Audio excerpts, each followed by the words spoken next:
well, that's not me. I'm not racist. I didn't, I got black friends. Cool. Awesome. No one's saying that. Yeah. Like, no one's saying that you're not, like, you know, but also just like, look at the reflection, look at the mirror, take a second. I am Black and I'm taking a second. Hi guys, it's Ash and welcome back to my channel. Today I have something a bit different because giving love and relationship advice just didn't sit right with me this week when there are such bigger issues going on in the world right now. Specifically, the senseless murders of Black people like George Floyd and Breonna Taylor and many more who came before them.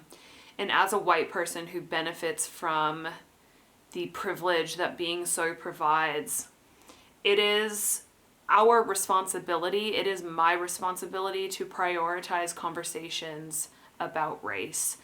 Ending explicit racism and taking responsibility for our own internalized implicit racism is our fight, it's our duty, and it's time for us to show the up right now. But before we can adequately show up for the Black community and be the allies we need to be, we have to start by learning how to show up for ourselves and our smaller communities within our everyday lives. So I arranged a call with a longtime childhood friend of mine from the US. She recently started her own YouTube channel and I have linked that in the description below. And she also happens to be mixed race and identifies as Black, to discuss the concept of showing up in smaller ways so that we can be better equipped to show up in bigger, more extrinsic ways when we are being called upon to do so. Because unless we know how to be introspective and critically analyze ourselves, our thoughts, our beliefs, our fears, it can feel like an impossible task to show up for a community outside of your own. It has to start here first. So without further delay, let's get into it. Hello to Sydney. Hello. Sydney is a longtime friend of mine who I've remained in touch with on and off throughout the years. For sure. I've known you since what, 7th grade? I'm like embarrassed. I'm like, oh, it was so cool. The embarrassing days. 7th grade. And Yeah. You're someone that I really wanted to have a conversation with specifically today because I know a lot of your work and just kind of your focus on your own platforms that you have. You've recently started your own YouTube channel, you're a life coach, and I thought you were someone really great to have a conversation with about the theme of showing up and how showing up in small ways in our everyday lives, either within ourselves in the privacy of our own rooms and really remaining present with difficult emotions and questioning ourselves and our beliefs and journaling, all those kinds of internal one-on-one practices, but then also ways that we show up within our smaller communities as well. So our friends, our coworkers, our family members, because if we're not implementing a practice like this, showing up in our day-to-day lives in small, everyday ways, it does seem very unrealistic for most of the population to show up in much bigger ways. So I think something that you said, which is the perfect word, and just to remember that it's just like a practice. It's not anything that you are going to comprehend and then implement and then that's it. That's the end. Like, that's just not how it works. Life, if you the quicker that you accept that life is a process and it's a cycle, it's secular, and it flows and there's ebbs and flows, not the easier it'll be, but just like the less problems you'll have in your mind about it. And I just think that, such as life, this is a process, this is a practice that is something that you need to do and take part in every day. And showing up for yourself, like creating that space for tough emotions, is almost like a muscle that you're flexing. You know, I think about this. It's something so simple and it just like blows my mind, and I don't know why people don't do it. Why don't people think to flex the muscle of saying hi when they pass somebody? Why is it head down? Why is it head down walk? Yeah, that's like, you know, and it's okay. It's okay. It's a perfect example. It's okay. it's not a bad thing as long as you're aware of it. But some people are just automatic, like, I don't want to connect. And why? Why don't we want to connect? So I just think that awareness, if you're so easily to disconnect with others in something so small as like passing by on the street or especially if you're eye contact, hey, especially now with the mask, it's like, you better say, hey, because then I'm just like, what are you staring at? You know what I mean? It's something nicer to do. I just think that speaks to the disconnection that you have in yourself. Like, you're so quick to disconnect. Why? Like, so I think it starts with really small questions that, like, if you don't have a process, if you don't have if you don't ever stop and take the time to like analyze yourself, if you don't have that process, whether it's like, I don't know, that you do that in the bath, or, you take time and you journal, like, you need to incorporate that. Like, that's just Absolutely. That acknowledging is self-awareness. So you can't show up for yourself in a small way or a large way and for others if you don't even have the awareness that you have to show up. What are some practices, in addition to journaling and things like that, that we can really implement on a more daily basis to help grow our capacity to remain present within uncomfortable experiences? What are some of the things that you've done to, I guess, remain present within your own emotional response to what's going on? Absolutely. So I think for me, I have a practice in the morning. I get up, I go right to, I've always been a person that's gravitated towards good words. Like I quote, it started with quotes. My obsession started with quotes. I would write in a journal quotes. I remember in college is like when I really started, and I would just write to the point where then it was in my memory. So for me, I start with my good words, and I have like these books that are like poems and things like that. I read my quotes, affirmations. I'm very much like I actually do this. When people say, like, they might think people are joking when they say it. Nope. I say God's wealth, like, circulates I scream my things. Like, I'm saying, I love you. I'm going to incite energy in my day. Like, I am like, sometimes you got to fake it to make it. So if I'm tired, I'm like, oh, but I do it. And then when I'm energized, I'm like, oh, this feels great. And then it just makes it more, I really do that. That's what I really do. It really looks like that. My boyfriend is really interested in building his rituals and his routines. He wants to do that as well. So I'm like, okay, go to the quotes. Let's go. Like, you have to say them. You have to embody it. And that's the other thing. So once you do all the work, once you decide like how you're going to process things, you have to embody it. It's not enough to understand.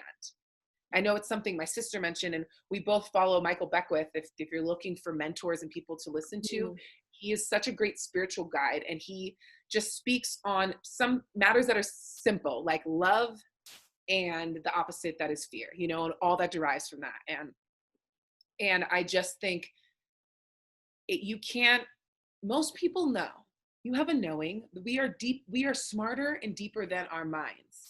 We have our souls, we have our essence. Doesn't matter what you believe in, you have to believe that there is something bigger than you guiding you. And I honestly sometimes want to say it starts with, what do you believe in? You need to believe in something. I'm not telling you to believe in God. I'm not telling you to believe, but even if it's, I believe that my dog is the best thing in my life. That is something outside of you, so you feel connected, so it's pulling you to expand. I don't really care what it is. You cannot sit there and think that you wake up and you go to sleep and there's no imprint that you have on this world. Like, I just really think like you have to so I'm like going everywhere. There's just so many things. You really have to decide what you believe in. And then you have to figure out, like for me, so words, I connect to words. So I say poems, I say affirmations. I suggest people doing that. It's gonna feel weird. You're gonna be like, what? But I remember that saved me from a devastating heartbreak. I had to wake up every day, look at myself in the mirror, and I said these things like, I forgive you. And I used to cry and tremble when I was saying them. And then all of a sudden, 2 months went by and I was like, okay, but that is the one thing I did every day. Why? So how did that work? I was reinforcing something inside me. And Absolutely. that's the thing. It's just a reinforcement. So you have to decide what you're going to reinforce, and you really do. It's going to feel mechanical at first. You really do have to break down these thoughts, which is why I go right into like the good words in the morning, and then I meditate, because I'm a Gemini. I'm an airy person. I'm an airhead, talk so fast, so many things, squirrel. Like I'm on 7 different projects in 7 different years. Like I'm just like never, like I have to really ground myself. I'm like really into horoscopes and really into our air signs and that kind of thing. I mean, our elements. Star signs, yeah. Yes. And I don't have any earth in me. I have to work on grounding myself. So my point to say is you have to know yourself. It's okay to own up to the fact that like you might not be good at something. Like, you know, like I have to work to be organized, to make it like exact. Like that's not me. The order like that is not me. I have to work to ground myself. So I have to meditate. When you really don't take the time to prioritize getting to know yourself and becoming curious about yourself and your inner world and these beliefs and processes and things that kind of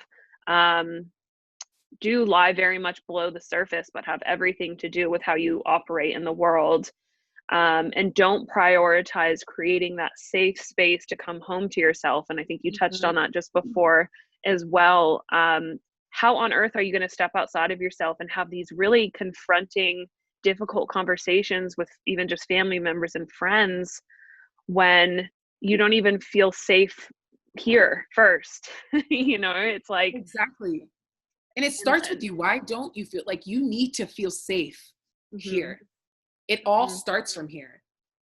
So just know that whatever you see in your reality, like that's just a direct reflection of you.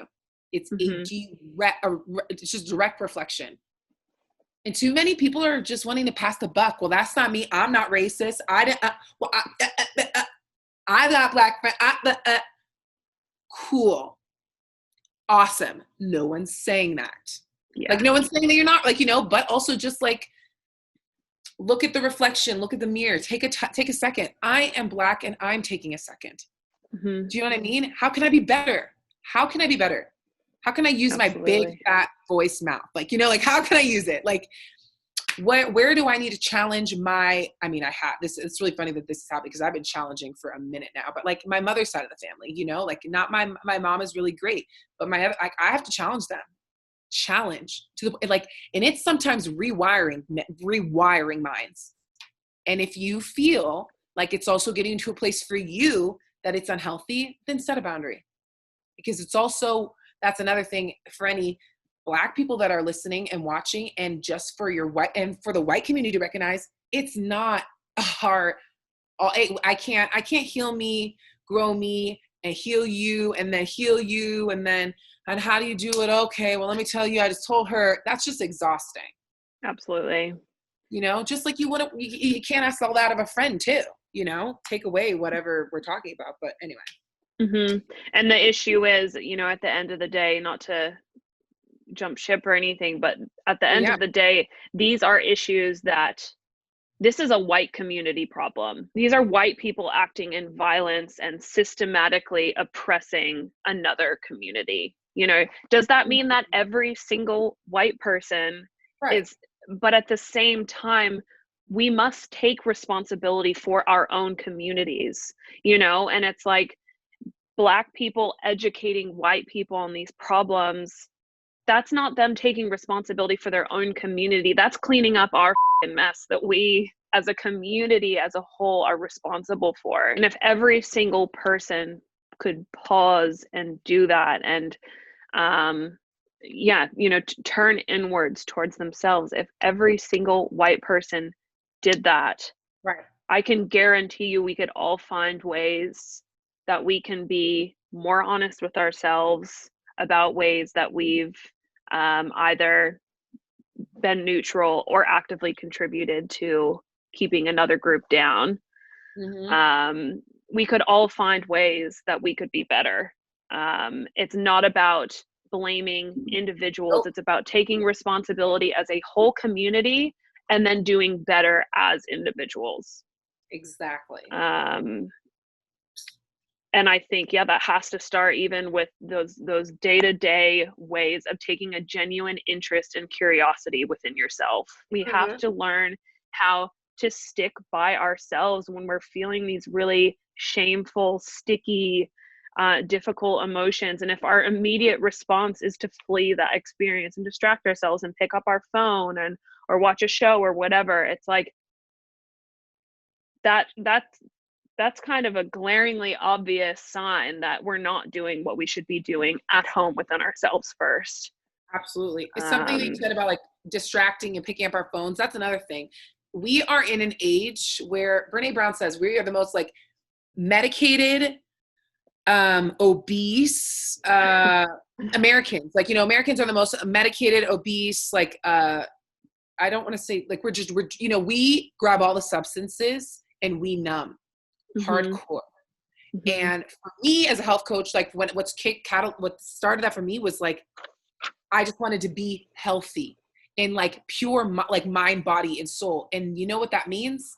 I got to wake up to a lot of things that I do or am afraid of or like don't even engage with. And I know that's the thing. It's super hard in a world that it's overstimulating. There's so much distraction. We are like now people. We expect it now because I sent that email and I sent that text, but it's just instant. It's actually something that's super, it's not natural to us to slow down and pause and strip away.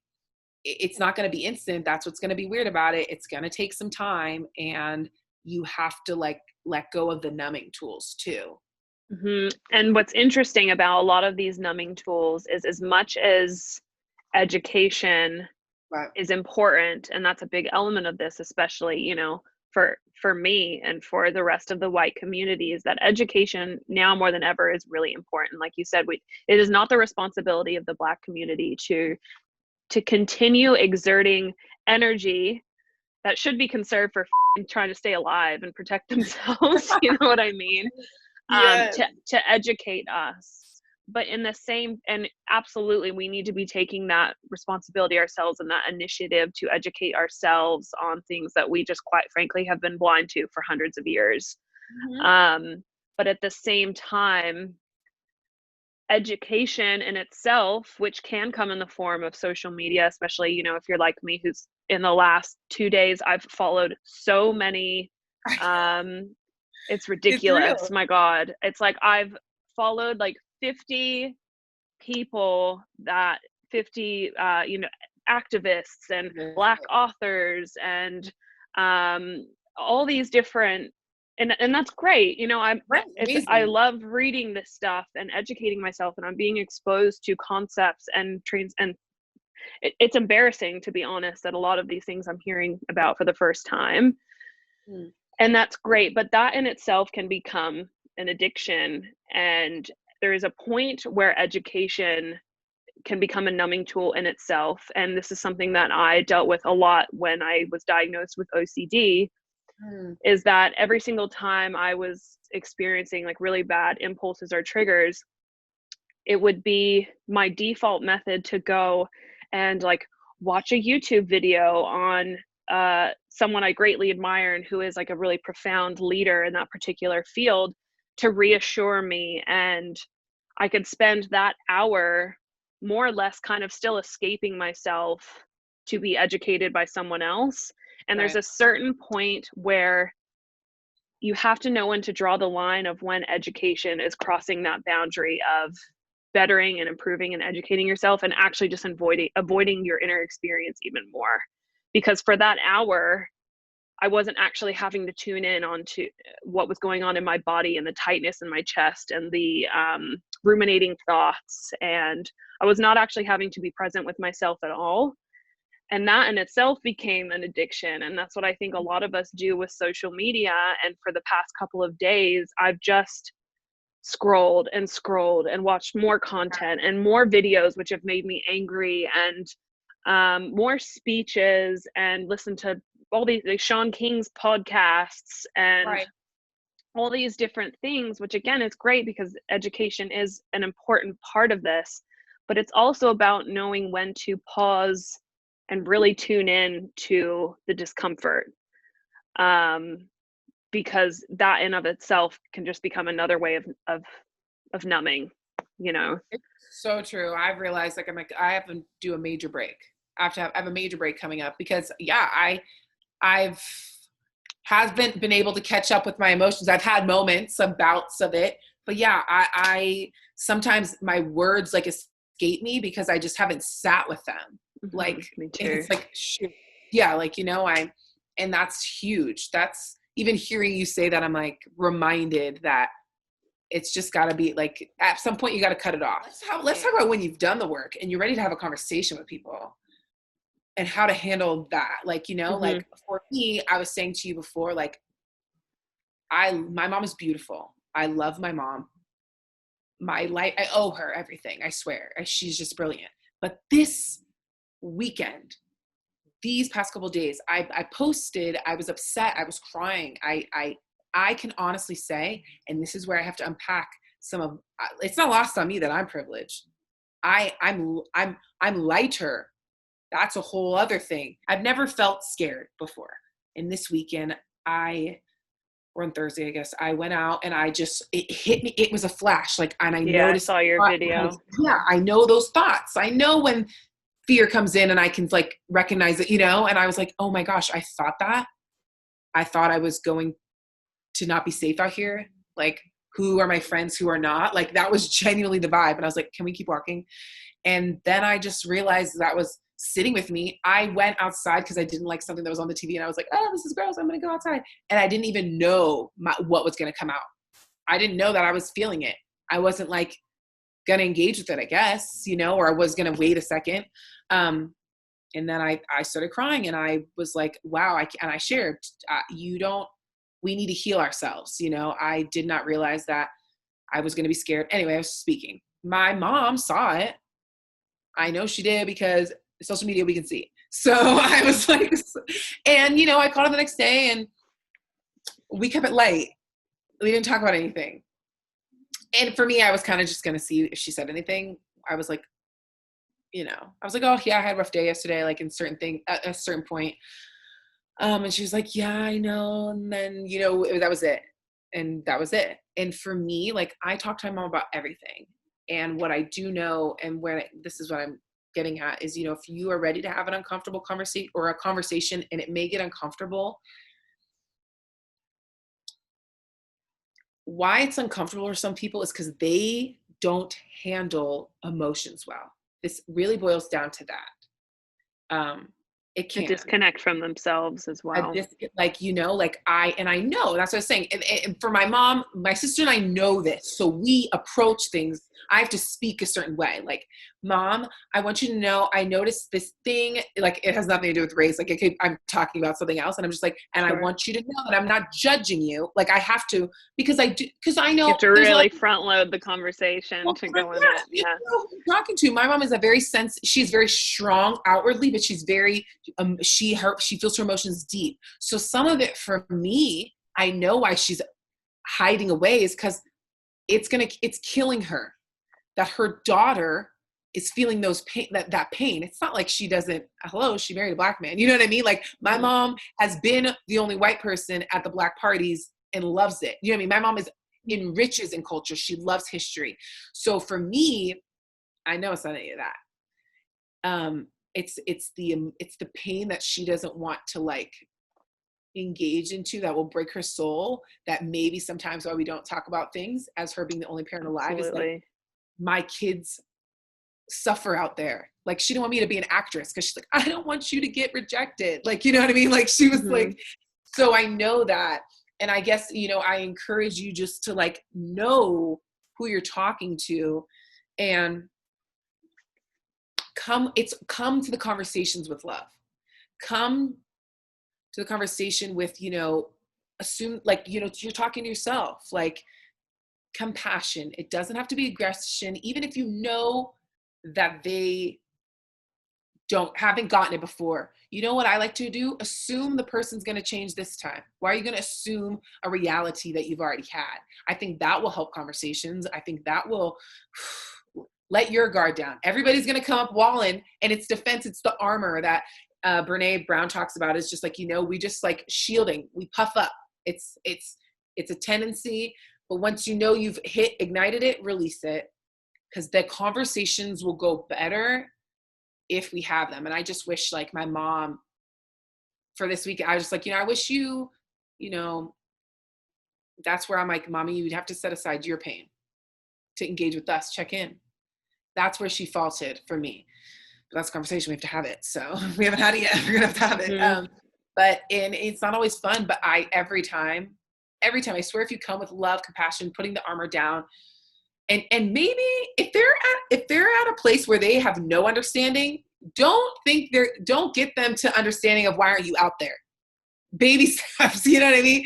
Get them to acknowledge something, you know what I mean? Like, so, remember what your expectations are too. And it's a process and a practice, so it's not going to happen overnight. That's the bigger thing. Yeah. Change is absolutely an incremental process, and the same goes with change within ourselves, and then change within the communities that we're trying to impact. And when I say communities, I mean something as small as a conversation with your mom as well. I was talking to a friend about this yesterday, and I like what you said, how you sometimes enter a conversation with the mentality of maybe this is going to be the time that just that little bit more information clicks or whatever. And he offered a pretty interesting perspective as well. And he said when he goes into conversations with someone with a potentially difficult conversation, and this again can be true for conversations about race or not, he doesn't necessarily even go in with the intention at all to change that person's mind, at least not within that conversation. He goes, I never go into a conversation trying to win, trying to change someone's mind, or trying to persuade them.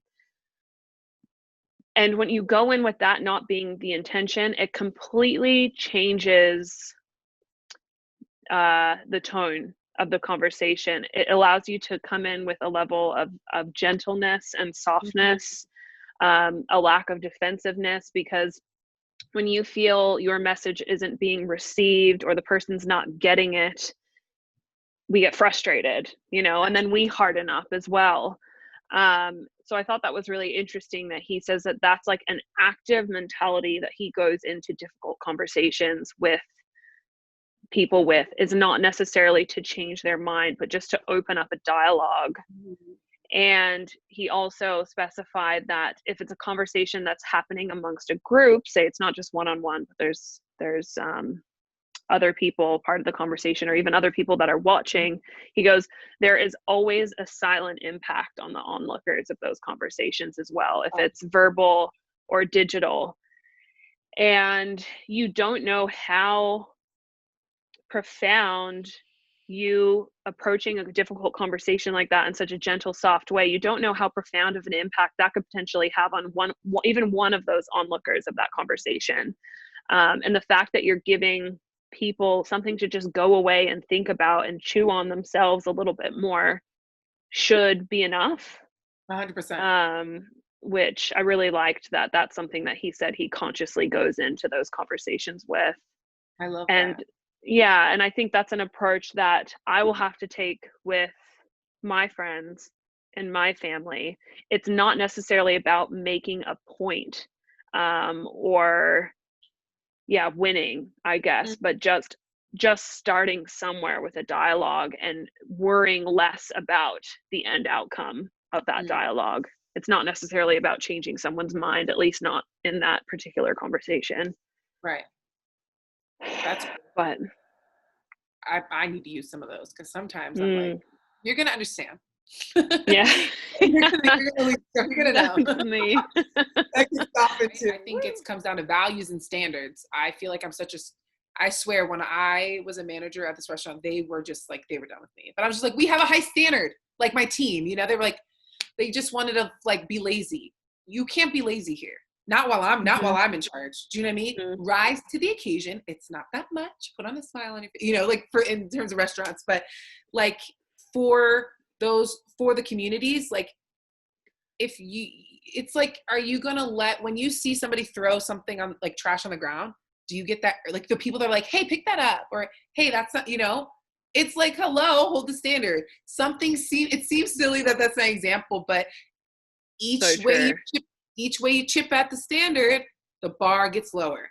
So every time you're quiet, oh, I should, you didn't even, like, every time you didn't try. Maybe you can't say it to that person directly. Say it to somebody else. Do you know what I mean? Like, maybe if you can hold them accountable through somebody else in terms of structures like workplaces. Okay, we're talking about the police, but who's to say that it's not in your work, in your work environment? So if you don't like what you're seeing, you need to say something. It's like these things that we were taught, like, see something, say something. That's, at least every New Yorker knows it. It's a theme. It's on the subway. Like, why is it hard when it counts? In terms of calling things out when you see it. People are so scared, especially when it's their friends or their family, that they're going to ruin a good time if they call someone out on a potentially, offensive racial joke or stereotyping or profiling or whatever. It's like, oh, I didn't want to say anything because I didn't want to ruin the mood or the vibe. And it's like, you're not ruining the mood and the vibe by calling that out. The person who said the offensive racist thing ruined the good vibe, and it's like, that's where the reframing needs to start. And I'm totally guilty of this. I can't tell you, I mean, don't get me wrong, like, I'm a loudmouth. I've gotten it. I was like, you speak up, I believe yeah. it. No. I do, but there's absolutely times where I haven't as well, and people have made jokes even in jest or being playful, and I haven't said anything. And that complicitness for everyone, like, that's what needs to stop. And this is what I mean about learning to really hold your communities, even your small everyday communities within even just like your closest friendship groups or your family, accountable. Is you are still part of the problem if you let these things happen and don't speak up. It really is. Does that mean that you're an awful, white supremacist? No, but you're still contributing to the problem by letting these behaviors be acceptable or excusable in any way. It's like we've got to draw the line. We've got to stop. Yeah. No, I'm sorry. I didn't mean to cut you off. No, I was done. I was going to say, like, it's kind of like when that friend that's around that's always talking, gossiping about everybody, and you're kind of like, you're just like, ugh, I wish she would stop. Like, it doesn't make you feel good. So, they're going to do it. They're going to think it's okay and it's an accepted behavior until you just, what if they just like I said, it's back to the awareness thing and the acknowledging you. And also, you don't have to be a jerk about how you say it. If you're worried about coming off sharp, whatever, if you're worried about coming off a certain way, you could just say, you can put it on you. This makes me really uncomfortable when you say that. Start there. You know what I mean? Like, you can't put on you, but also at the end of the day, grow up. Stop caring what people think. It's okay if you lose a friend or two that's not aligned with your values. That's actually saving you a lot of trouble. I just think, like, I don't know, it goes back to fear. And there's another example. It goes back to fear. What are you afraid of? Yeah, I guess. No. Yeah, and I think there is an element of people being scared of being like ostracized by their own communities and their own in groups if they voice up that they don't feel comfortable with something being talked about in front of them, and they're just going to start getting excluded. Right. I think is a fear, which I'm not saying that's an invalid one. Right. I agree. I get it. I get that. But I think you'll be okay. I think your life will turn out the way it's supposed to, and you are going to be with the right people. Like, I just don't believe it. I don't believe that you are going to be left alone and no one's going to love you and nobody's going to get it. Yeah. All because you're speaking out in the name of being more loving. You know what I mean? Like, it's not how the universe works. Exactly. And they might puff up for a second, but I have faith in people that they will come around. They will melt. They will realize that was really just, it's like when I get a sharp tone and I'm rude, like, and I'm like, that wasn't, like, why did I act like that? I know better. I'm Absolutely. sorry. Right. And what you said about put it on you, saying, what you saying that around me makes me uncomfortable, or that's not okay. If that person loves you, they're going to feel bad about making you uncomfortable. You know, Right? that's something, if I had a friend tell me that, like, hey, what you said, like, really wasn't on, it made me Right. uncomfortable. I would stew on that and likely feel like anxious over that. I'd Right. lose sleep over that. I would think about it a lot, So true. and it's like, and because that's what you do, obviously some more than others, but that's what you do when someone that you care about and who is that you value as a person lets you know that something that you've said or done or opinion that you hold has hurt them. Mhm.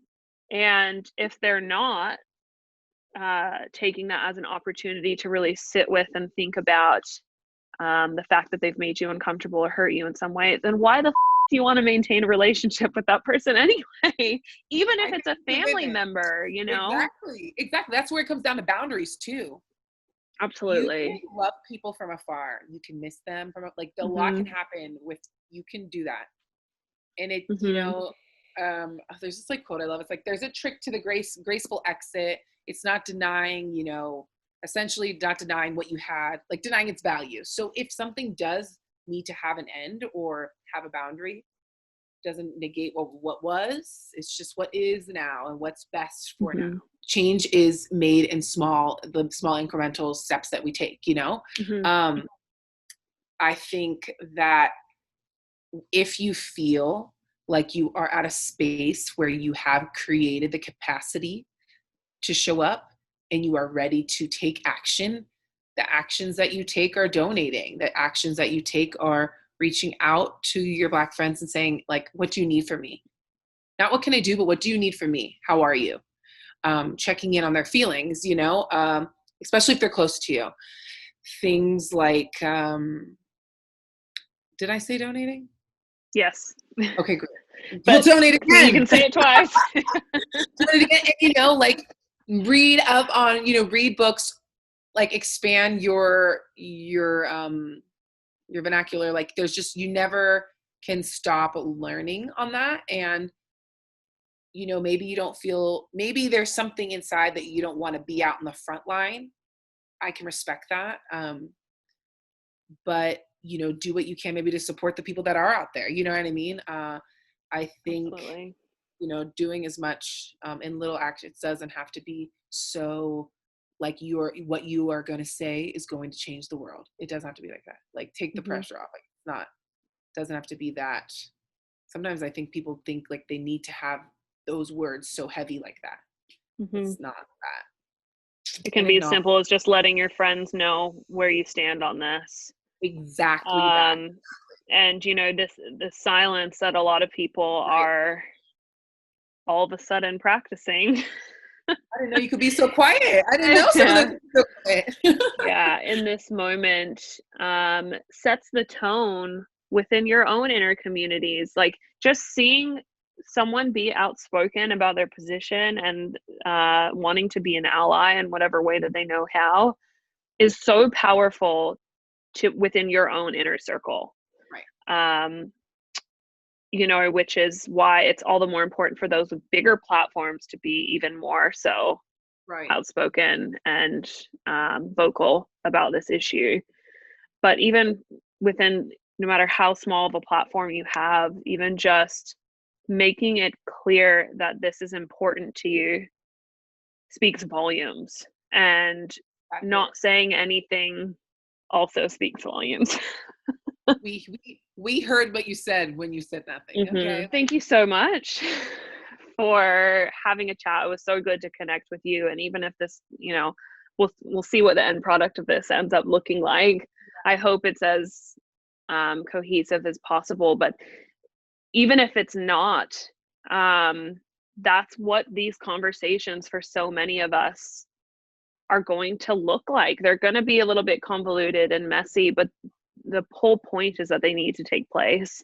We need to be asking ourselves how we can be doing better, how we can be showing up for ourselves and bringing compassion to ourselves and our own inner experiences. Because when we do that, we develop the capacity to be more generous and compassionate with our time within other communities as well. And yeah, it has to start small. It really does. And this is a perfect example of that, you know, reaching out to a high school friend, Like, hey, a let's friend chat. from junior high. Yeah, and collaborating and chatting and talking about things that make you feel uncomfortable and question where exactly you stand, and what unconscious biases and mechanisms can be driving the problems that we're seeing right now. Because the whole point is that we are all contributing in some way, all of us, meaning white people. We are all either knowingly or unknowingly contributing to the problem, and there's something that all of us can be doing, and it starts within our homes here, and then our homes, you know, within our smaller communities as well. And when this becomes a second nature response, it doesn't feel like such a huge ask to be out there either on the front lines yourself when things like this are happening, or for it to be your instinct to support those who are.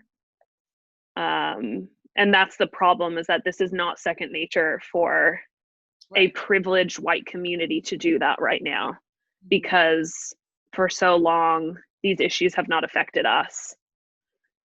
And I hope people are waking up to the fact that it takes us to solve it. Thank you for wanting to have this. Yeah. I mean, thank you. And I was cautious of the fact that I didn't want it to be you spending more of your time and energy educating someone like myself or the white community, but rather just having a dialogue. It was good. I'm acting for myself. I think actually, like, no, that was good. I realized that. I remembered another thing. It's great. It helps both parties. Good. Yay. Well, thank you. Okay, guys, I hope you enjoyed this conversation and that you were able to take away at least something from it.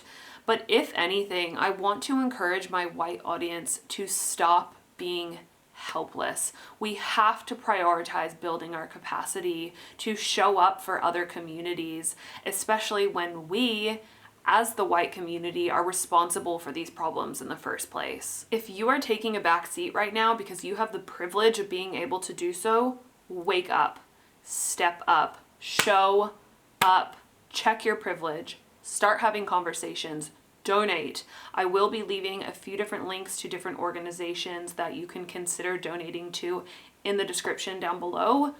And if I can do it, so can you. Much love, thank you for watching, and I'll see you next week.